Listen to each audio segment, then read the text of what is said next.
Formal nang nag-arangkada ang taunang Sport Fest kan Philippine National Police Regional Training Center o PNP-RTC Bicol sa Campo General Simeon Ola sa Legazpi City, Kasuudma.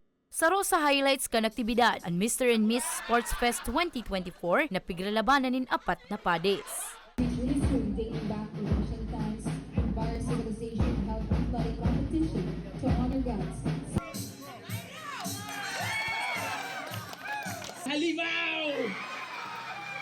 Sa huri, naiuli ni the Police Executive Master Sergeant Michael Meneses asin Police Staff Sergeant Jessica Timaho ang titulo. Unang-una po sa lahat, masaya po ako kasi hindi ko po akalain na mananalo po ako rito.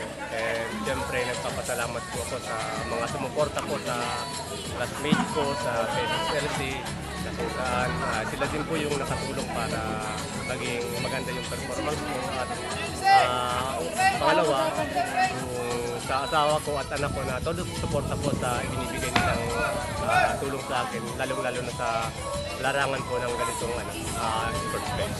Siyempre masaya, tapos yung camaraderie nung galing sa namin sa PSSJLC and program, sa suporta nila, siyempre magpapasalamat ako.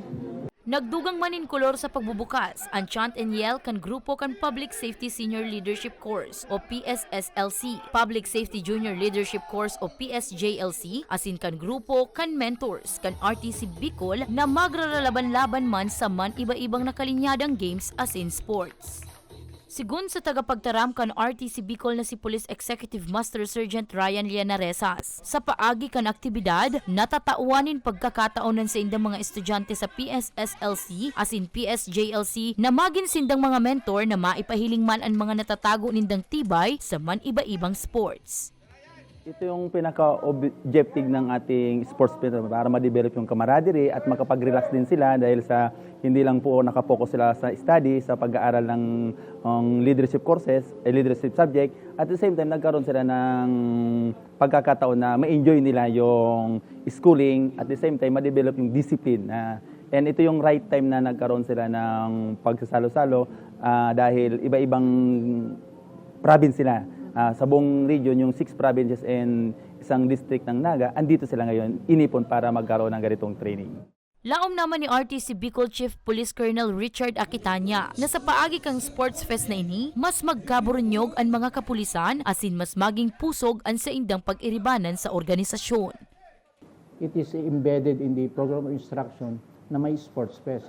Is one way of fostering the spirit of teamwork, sportsmanship, and of course, the camaraderie among the students or police students of this training center. One way of loosening up the very strenuous academic pace of the course para maging stable sila or ma-unpressure sila sa academic pace. And this is one way of signaling that malapit nang matapos ang kanilang course na kinuha. Mientras tanto, madurar ang aktibidad sundo Biyernes, Nobyembre 8. Para sa mga baretang Tatak Bicol, Danica Garcia.